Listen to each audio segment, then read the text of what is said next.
Hi అండి, welcome to my channel. ఈరోజు chicken fry అండి.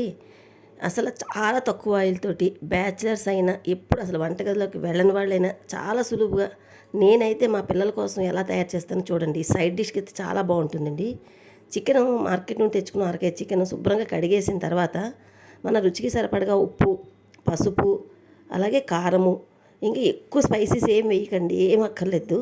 అలాగే గరం మసాలా పౌడరు చక్కగా ఇవన్నీ వేసుకున్నాక మనం ఒక స్పూన్ నిండా నిమ్మరసం వేసుకోవాలండి. అలాగే ఒక స్పూన్ ఆయిల్ వేసుకోవాలి. నిమ్మరసం ఒక స్పూన్ నిండా లేకపోతే 2 నిమ్మకాయలైనా వేసుకోండి. ఒక స్పూన్ ఆయిల్ కానీ నెయ్యి కానీ ఏం వేసుకున్నా బాగుంటుంది. అదంతా మసాలాలన్నీ ముక్కలు బాగా పట్టించి ఒక గంట 2 గంటలు వదిలేయాలండి. లేదు ఓవర్ నైట్ నానబెట్టించిన చాలా బాగా బాగుంటుందండి.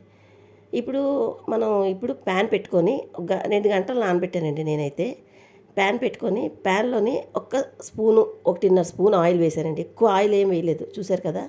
వేసి ఈ నానబెట్టిన ముక్కలన్నింటినీ కూడా ప్యాన్లో పెట్టుకొని చక్కగా మూత పెడుతూ కలుపుతూ మధ్యలో కలుపుకుంటూ మూత పెట్టి వేయించుకుంటే కరెక్ట్గా 10 నిమిషాలకి చికెను చక్కగా వేగిపోద్దండి.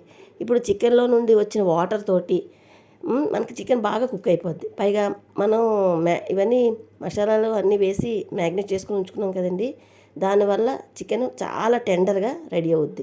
సరే, మీరు అప్పటికప్పుడు తయారు చేసుకోవాలనుకోండి, 1 గంట 2 గంటలు నానబెట్టే టైం లేకపోతే శుభ్రం చేసిన చికెన్ ఒక అరగంట సాల్ట్ వాటర్లో వేసి రెడీ చేసుకోండి. సాల్ట్ వాటర్లో వేసి పిండేసి తీసేసి ఒక అరగంట ఆగిన తర్వాత ఈ మసాలాలన్నీ పట్టి ఒక 10 నిమిషాలు ఆగి అప్పుడు ఫ్రై చేసుకోండి.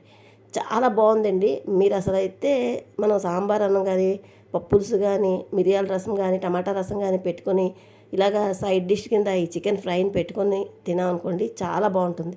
అసలు ఎప్పుడు వంట చేయలేని వాళ్ళైనా బ్యాచిలర్స్ సైతం ఈజీగా చేసుకునేవి అన్నీ మన ఇంట్లో ఉండే మసాలాలతోటి చాలా టెండర్గా ఉండే ఈ చికెన్ ఫ్రై ఇలా రెడీ చేసుకోవాలండి.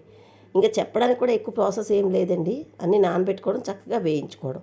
మనం లాస్ట్లోని ఒక 2-3 నిమిషాల ముందు కొంచెం కరివేపాకు, కొంచెం కొత్తిమీర, ఒక 2-3 పచ్చిమిరపకాయలు వేసుకొని దగ్గరగా అంత చక్కగా వేయించుకున్న తర్వాత మనం డిష్ అవుట్ చేసుకొని సర్వ్ చేసుకోండి. సాంబార్ అన్నంలోకి సైడ్ డిష్గా నంచుకొని తినడానికి చాలా బాగుంటుంది. ఒకవేళ నా వీడియో చూసి మీరు ఎప్పుడైనా ట్రై చేసినట్లయితే ఎలా కుదిరిందో నాకు కామెంట్ చేయండి. ఫస్ట్ టైం చూసిన వాళ్ళైతే సబ్స్క్రైబ్ చేసుకోండి. నా వీడియో మీకు ఎలా అనిపించిందండి? నచ్చితే ఒక లైక్ చేయండి. Thank you for watching. Bye అండి.